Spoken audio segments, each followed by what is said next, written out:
I don't think that there's a helpful and convincing or compelling distinction between self-publishing and publishing these days. I think that if your work is good or is ever able to go viral in that sense, you're going to have that capacity, regardless of whether or not you have a publisher. I self-published because I thought about like artists like, and it's funny to bring this up, but Justin Bieber, who started out on YouTube. These are the days whenever production value really has no place in the conversation anymore when it comes to like what makes compelling content. And so you don't need an extraordinary budget. You don't need a studio to back you to make something that goes viral.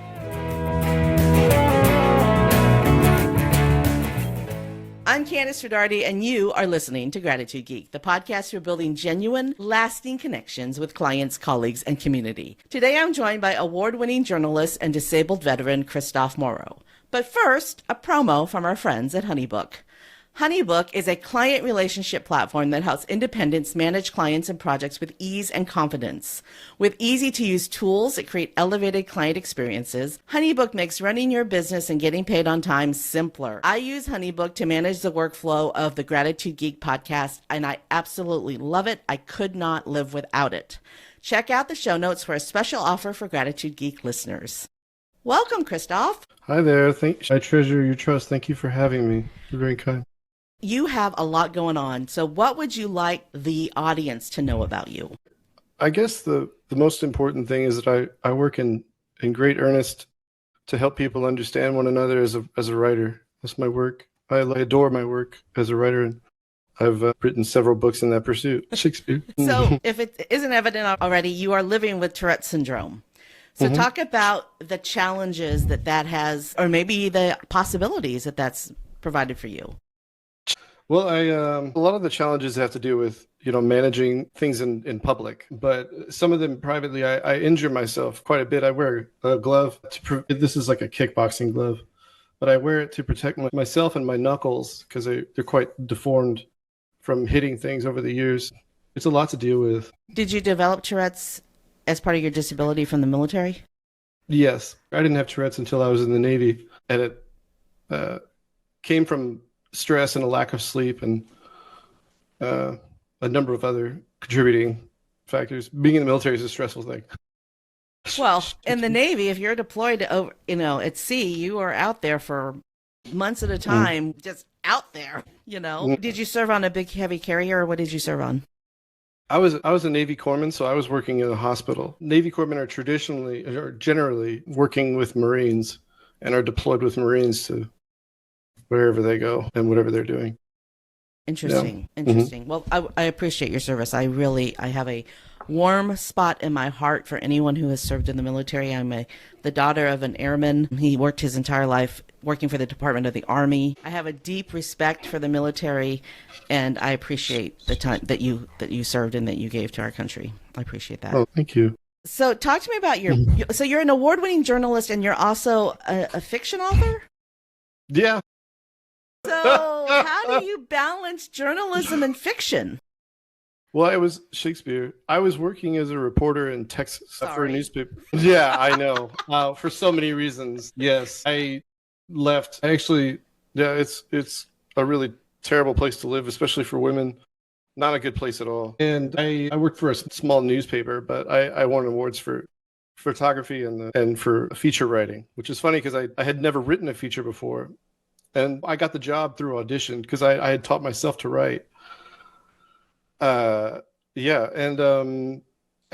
working in sports and then working in news, I moved to Canada actually for a time and was living in Canada, not working at all. And my Tourette's became much more serious in the way it was manifesting. I was injuring myself all the time and breaking things without meaning to, and it destroyed my self-worth and a lot of other things. And when I turned 32, the BC government told me that they couldn't find me work. The British Columbian government in Canada, they told me they couldn't find me work, so they suggested that I go back to writing. And I had written, of course, I taught myself to writing short stories of fiction based on my life in the military and based on my growing up. I was really abused. That's beside the point. But I I discussed those experiences through fiction, and I started writing my first book after they told me that. 10 minutes after I got off the phone with them, I started writing my first book. So you literally started writing hours later. Yeah. What inspired you? What was the idea that popped into your head when you were told that? Well, I was backed into like a proverbial corner. I didn't really have a choice, and so I I had something of a nemesis, which is climate change. I knew that I wanted to discuss climate change through fiction, and I was always fascinated with the genre of epic fantasy, because it never seemed to be one of those genres that achieved where the books achieved literature. They could be thought of as literature. It's always Unless you're Tolkien. unless you're Tolkien, yeah, which is or T.H. White, but arguably, yeah, there's not a lot that could be submitted honestly, in that sense. And I wanted to do that. I wanted to write a work of literature, which is funny because I found out through Instagram that my first book is used to teach Dickens recommended reading Victorian literature.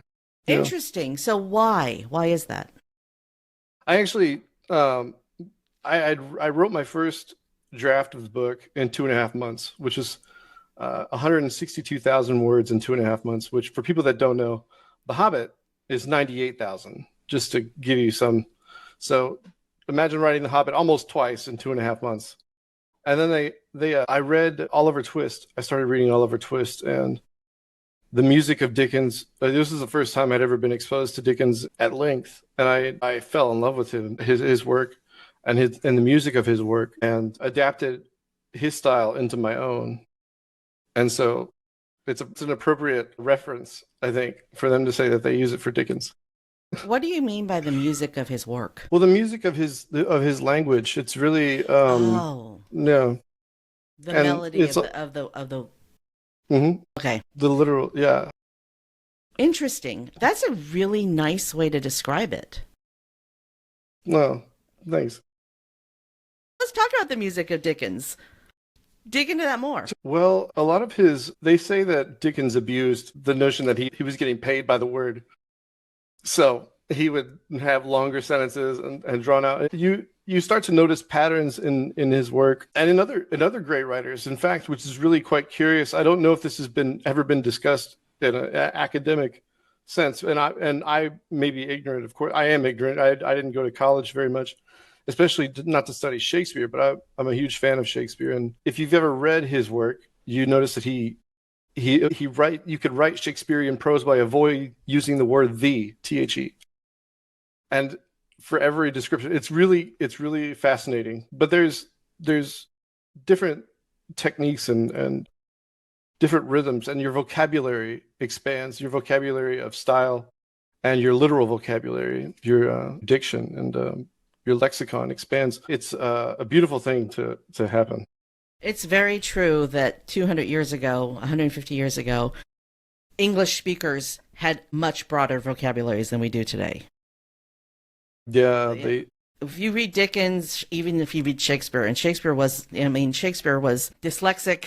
He never spelled the same word twice the same way. He had but even Shakespeare used language in a much more robust way than common speakers, than today's speakers. Today's writers use language. There's words that were commonly used 100 years ago that most people today don't even know what they mean.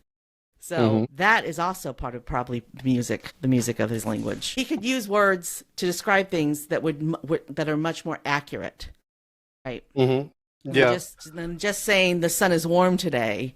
The rays of the sun caressed my skin, leaving that's more of a Dickens kind of way to say it. It's been a while since I've read Dickens. I'm more of a sci-fi person. I read a lot of sci-fi, so I love sci-fi. Yeah, it's been a while since I've read Dickens. It's also about describing the spirit of whatever it is you're writing, and that's a large part of it. Using words in a novel way. It's really I adore that. If you're able to do that, that's a masterful thing and a masterful understanding of words, to be able to do that. So, as a fantasy writer, you are creating worlds. I've always been. Because with fantasy, you're not writing about stuff that we know. It's stuff that's in your brain. So, where does that come from? How do you come up with these ideas? Well, so much of it is actually predicated. It's the foundation is the real world. In my book, I felt as a white man, I had the least informed view of like what racial and gender prejudice is like. And so in my book, there is no racial or gender prejudice. There's female knights. Everyone's a lord. There are no ladies, that sort of thing. There's still queens because I thought you can't take that away. You can't.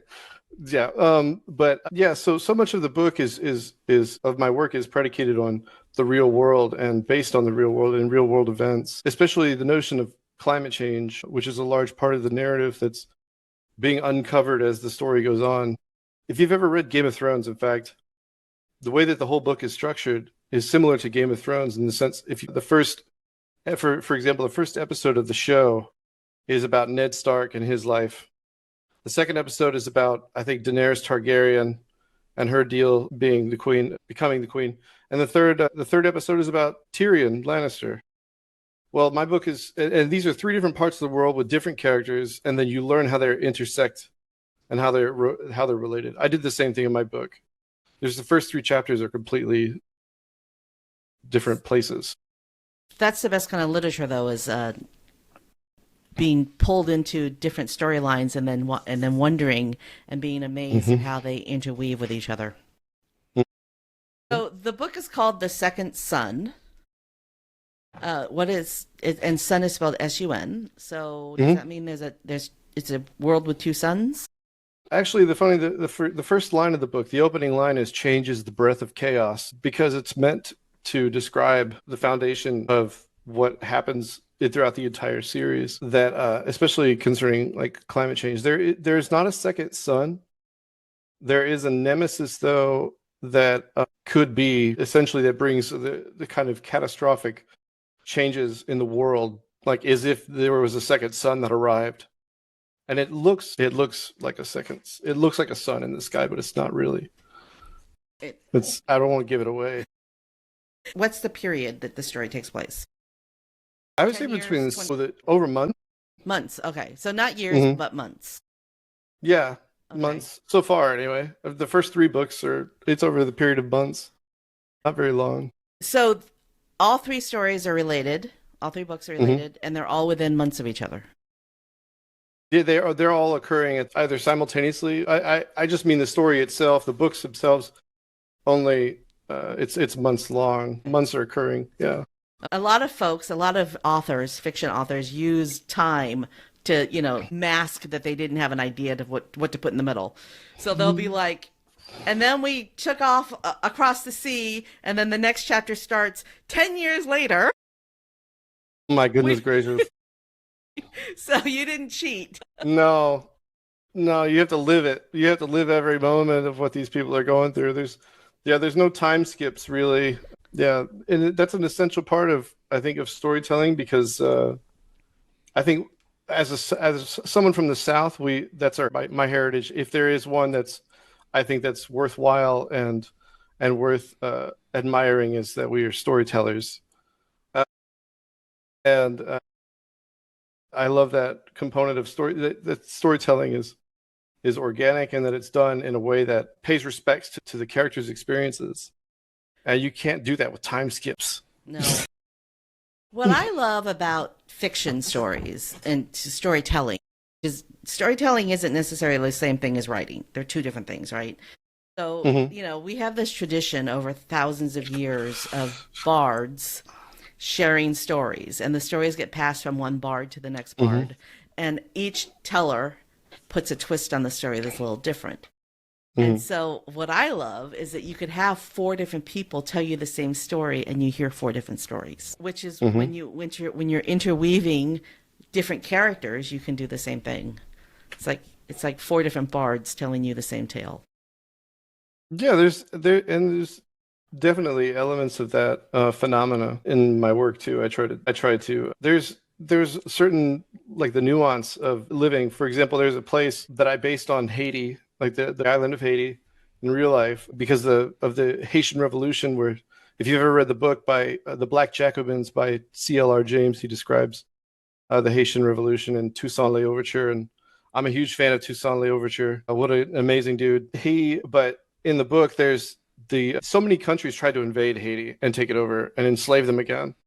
So in the book, there's a place called Haiti, and that similarly, they have drums that are always beating on the edges of the coast, and everyone on the island can hear it, and they've become like they can't sleep without it.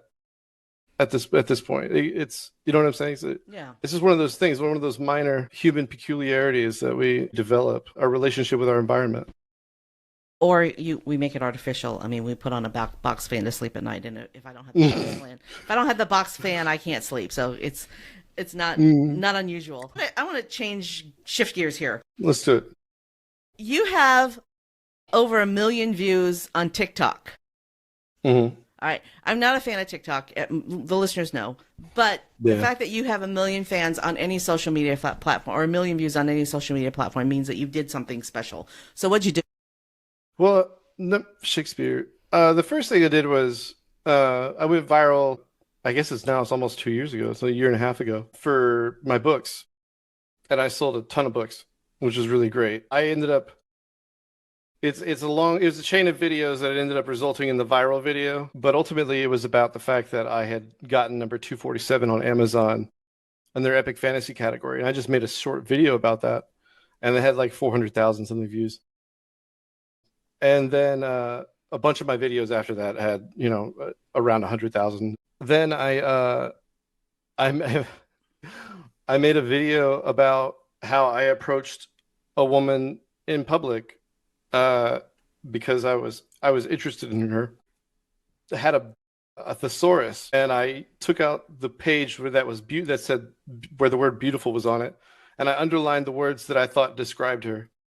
And then I wrote my Instagram on the side, and I left. I said, I'm leaving the cafe right now. I won't be here anymore.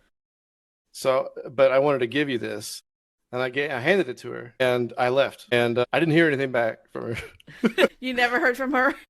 No, I never heard from her. Did you include your phone number? I included my Shakespeare. I included my Instagram because I thought that was less invasive. It's easier to block someone on Instagram because if you block one account, it blocks the whole device, and you're not allowed. And any kind of device you use on you won't be able to access those people. But phone numbers, I think is a little bit more personal. I didn't want her to feel like she had to give me her number right away. She didn't know who I was. That is a very interesting, and also she could go check out your Instagram. Exactly. And decide whether or not she even wanted to reach out to you. Yes, exactly. Oh, interesting. And so, how many views did that video have on TikTok?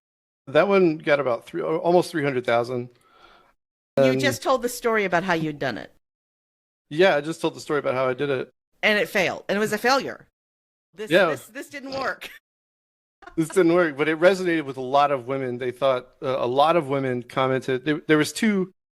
It was like 99% support, and then 1% saying what you did was still invasive and inappropriate. But 99% of the people were saying that what you did was the right way to do it, which was you gave her the chance to think on it without you being there, and you walked away and you left the cafe, and you didn't stay there.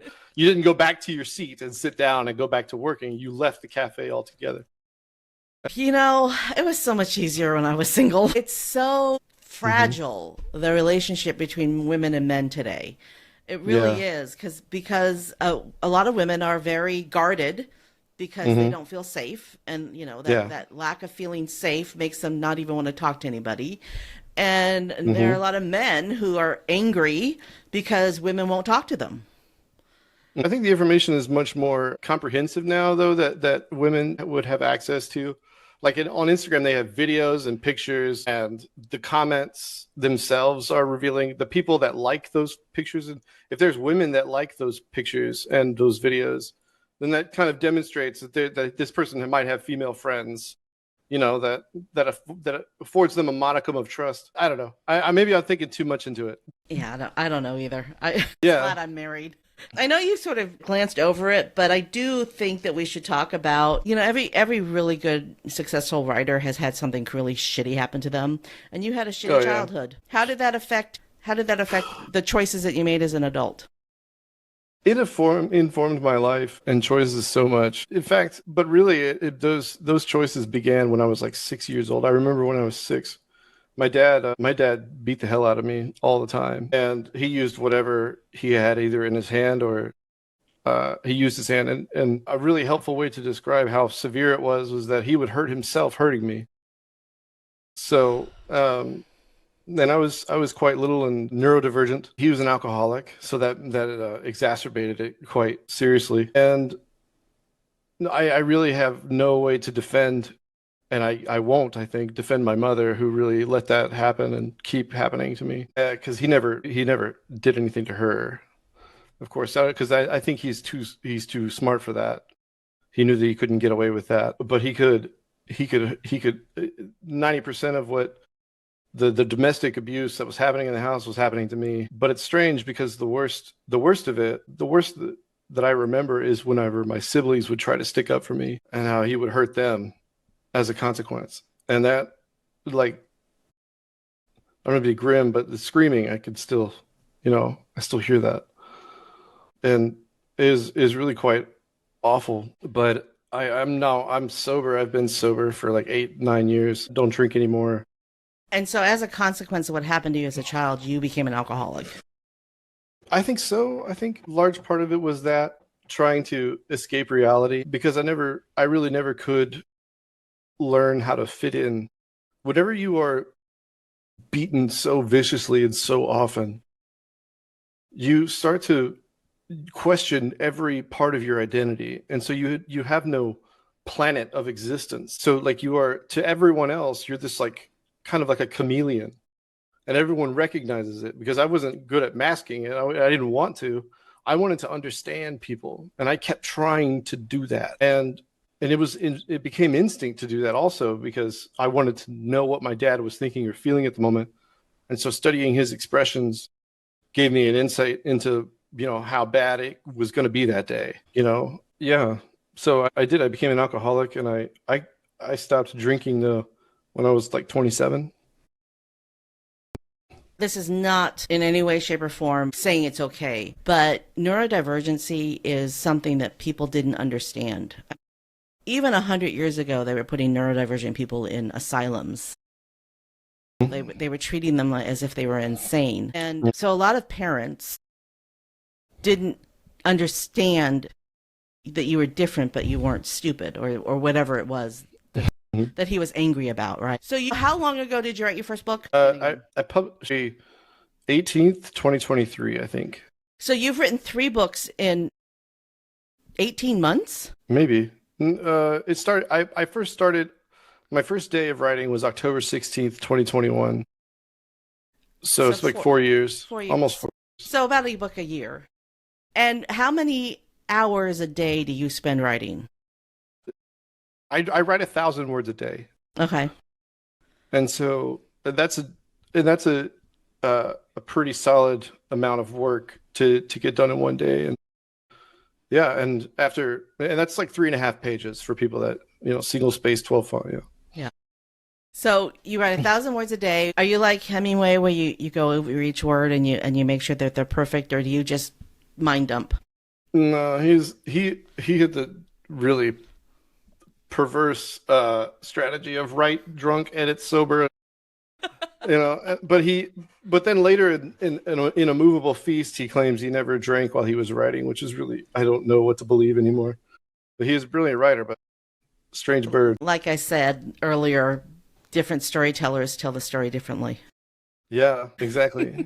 He's a brilliant writer. Very simple. Yeah, I don't agonize over every word at first. The first draft of a book, like Jordan Peele, the guy who, for people that don't know, he wrote Get Out and directed it. He's part of Key and Peele, the comedy sketch show. He said that the first draft is you're dumping sand into a sandbox to make sandcastles with it later. So you're just putting as much information into it so you can later refine it. Any craft or art is exactly. You have to learn as much as you can. This morning I read an email that came from Alan Dibb, who is a nonfiction writer. He's a marketing expert, but he's written a couple of bestsellers. He was a guest on the show a couple of months ago. I really enjoy his work, and so he's one of the few people that I read his daily emails, and something that he said rings true for this conversation. I'm reading an email from Alan Dibb at leanmarketing.com. All right. Billionaire investor and Silicon Valley titan Reid Hoffman has a saying: if you're not embarrassed by the first version of your product, you've launched too late. And that's what a good writer does. They dump a bunch of stuff and then they take out the stuff that doesn't work or find new ways to enhance it. I mean, that's basically what you just said you do. Embarrass is a tough word, right? He's talking about technology. He's not talking about writing. But, put it out there and then fix it and make it better. We are moving at the speed of light with technology, and, we really need to stop being perfectionists and start being producers.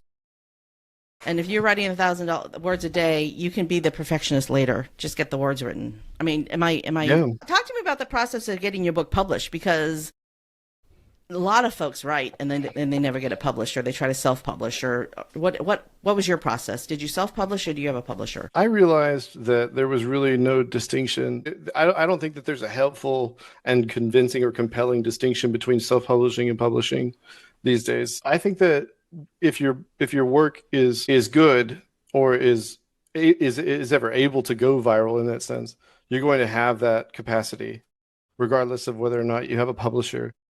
I self-published because I thought about like artists and it's funny to bring this up, but Justin Bieber, who started out on YouTube. These are the days whenever production value really has no place in the conversation anymore when it comes to like what makes compelling content. And so you don't need an extraordinary budget. You don't need a studio to back you to make something that goes viral over and over and over. And Nathan Fielder is an incredible comedian, and he's gone viral on purpose.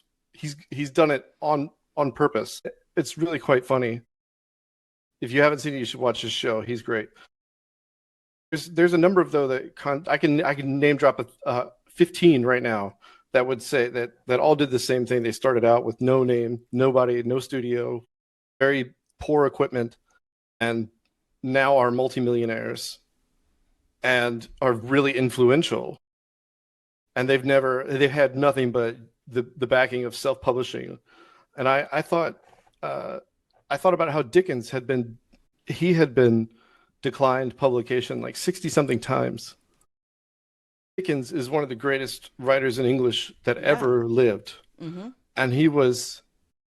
And I just think that that really speaks to a lot of the failure in publishing to recognize that there is an extraordinary potential in stuff that you think isn't marketable. But a lot of people actually really appreciate the thoughtful prose that I write and its complexity. They actually really enjoy it. Yeah. And so I never actually tried to get it published traditionally. I've been traditionally published a couple of times, but in anthologies and things like that for short stories I wrote and poems I wrote. And I thought that also working as a journalist that's won awards, that would lend to my credibility as well. And so I didn't see the point in trying to get an agent. I just put it out there. It's a story. People will read it or not. I think a lot of folks agree with you. I hope so. I know people in the literary world, and a lot of times the publisher gets a lot more money than they earn. And you still have to go out and do the work. Even if you have a publisher, you still have to go out and do the marketing. And you could either be paying a publisher for you to sit in the bookstore and sign books, or you can show up with your books and sign books and you get all the money. Or the bookstore gets the money, and you know how that works. But you're doing the same amount of work anyway, regardless of whether or not you have a imprint that people understand and know. Right. When I tell traditionally published authors that I've sold like 2,400 copies, they're like, "That's really good," and I'm like, well, I mean, I hope it is. I know that it's a modest figure compared to so many others, but I've hit the #1 on Amazon for at least a day a few times. Wow. Congratulations. Yeah. That's huge. Thank you. Yeah. That's huge. In the genres that I commit mine to, epic fantasy. Well, and Yeah. being recommended reading in a literature class is also a huge Yeah. deal.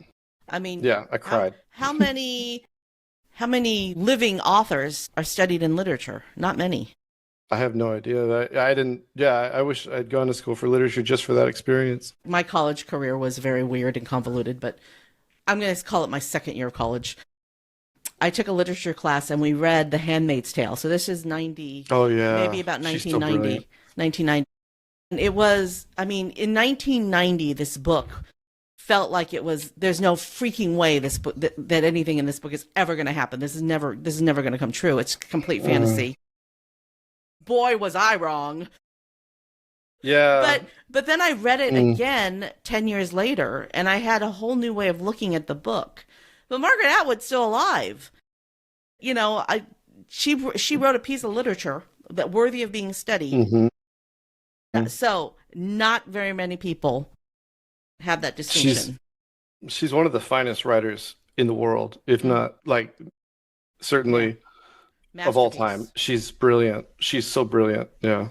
I She's great. hate that she told the future though. Yeah.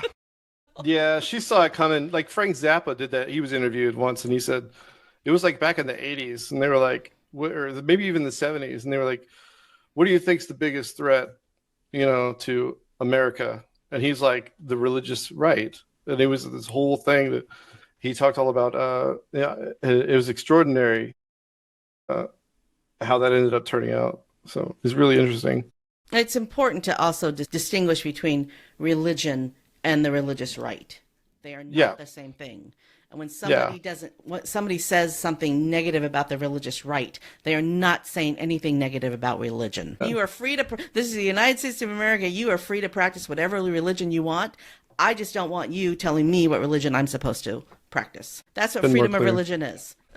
We totally missed the part where you're a filmmaker. I was a writer. I wrote a The screenplay? I was a script doctor. So that means that, yeah, the director wrote the movie and then he wanted to make it better, or rather, we talked about it and I told him that I could make it better. And he gave me the script and I rewrote it overnight and brought it back to the producers meeting. Is there nothing you can't do? It was a lot of fun actually. It was the most fun I've had outside of writing my books. Writing on a movie set was so incredible because there's dozens of people running around doing things and everybody has this one concerted effort that they're all concentrating on. I think it was beautiful. It was really cool. It was very cool. So you have been a journalist, fiction writer, nonfiction. I'm assuming you've written some nonfiction too, since you're a journalist, and a screenwriter. Which one is your favorite? Fiction, 100%. Well, it really depends. In terms of the social aspect, if there is such a thing that's, I think, is a necessary aspect, is definitely filmmaking. That was so much fun to be working with other people and hearing people say lines of stuff that I wrote was the most surreal experience because it was all these people were devoted to making a scene that I wrote happen. The makeup artists, the cameramen, the lighting guys, the actors themselves having to memorize the lines themselves, and the director sitting behind the little thing with the little TV screen and watching the monitor, and they're just saying stuff that I wrote, and I'm like, why would you do this? I felt like a fraud. It was so funny. Did you? I mean, when you write, do you hear voices in your head about the way they were speaking? I think, yeah, I think so. I think that I have the bones of a personality in my head. And when the actors were speaking the lines that you wrote, did they sound right or? It's actually funny that you bring that up because there was a certain line where I was talking about Hemingway, and I wrote the line, Hemingway didn't like women, he just loved them. Mm. And That describes a lot of men. yeah, a lot of men don't like women, they just love them. And she got the line wrong, and it drove me bananas. I was like, stop it, stop production, stop the filming, whatever, cut. No, you got this wrong. She said he didn't just like women, he loved them. And I was like, that's not the line at all. That's not even remotely close to the same sentiment. And mine was way better Yeah. than. How funny. So So what's the name of that movie? it was, you know what's funny is it was called Love and She, and it got into like some film festivals, but it was ultimately, I think it was ultimately a failed experiment. That's my view, and it wasn't. It's not anyone's fault really, because the director wanted to do it in a really short amount of time, and it's like an hour and a half long. It's 90 minutes.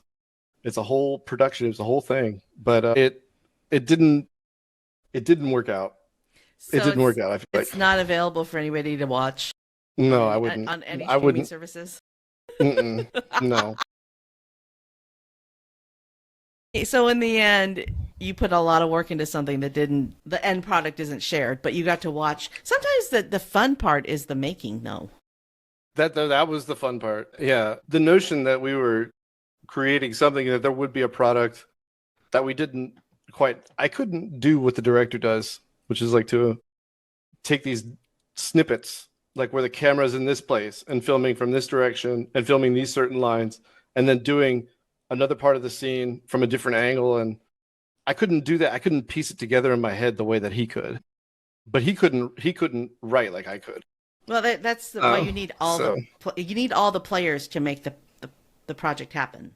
mhm. You know, you can't make a movie without sound unless it's a silent picture. But you need the sound person. You need the person who knows sound. You need the special. Even in a film that isn't a special effects movie, you still need a sound person to make sure when someone walks into the room, the door opens the right way. The sound of the door opening is right. You need the score, the person who writes the score, to make sure that the music matches the tone of the movie. There's so many moving parts of a movie, and if you're missing one of them, the movie's going to fail. Yeah, that's You know, really watching a movie and not having the music, if you watch a movie without the music, it's not the same experience. They take the music away, it's not the same experience. like taking the laugh track, Yeah. taking the laugh track out of Friends. Yeah. You need, You've done and that? even though the laugh track is artificial, it gives you permission to laugh too, Yeah. you know? All right, so what is your advice for burgeoning authors? Somebody who is in the situation that you were in, they had no other choice, they're given no other opportunity, and they want to write. What's your advice? Well, I think there's two things I would say. Number one is to not call yourself a writer that's like, or a burgeoning writer. I would say to describe yourself, because I know that in reality that's what they would be, right? But don't call yourself that. You have to call yourself a writer, and you have to call yourself an author. And the second thing is to learn as much about how the world works as you possibly can, because that's the only way that you're going to write things that interest you, and you're going to keep writing. That's it. I mean, it's those two components really that drive a lot of my work. I discover something interesting about the world and about the way that it works, and I go, oh, that would be fun to write about. And You just do that over and over and over again. I think that passion is important no matter what you choose to do. Artist, podcaster. If you don't like what you're doing, like if I'm not enjoying the conversation I'm having with a podcast guest, I think the audience can tell. You really have to enjoy what you're doing. And I hope it's evident that I love being a podcast host. Yeah. All right, Kristof Morrow, this is your moment of gratitude. For whom or what are you most grateful? I am most grateful for my friends. They support me. And one specifically, definitely Raya. She's a very lovely person, very great friend, and my brother and my friend Dan. Yeah, those three people, number one. Thanks for tuning in to Gratitude Geek, the podcast for grateful micropreneurs building genuine, lasting relationships with clients, colleagues, and community. Our theme music is by Rev Brock and Soul Lily. All right, Gratitude Geeks, you know the drill. To connect with Kristof Morrow and check out the resources we've mentioned today. There were no resources mentioned today. All right, Gratitude Geeks, you know the drill. To connect with Kristof Morrow, check out the show notes at gratitudegeek.com. This is episode 259. I've been your host, Kandas Rodarte. Stay groovy, my friends. Stay groovy, my friends.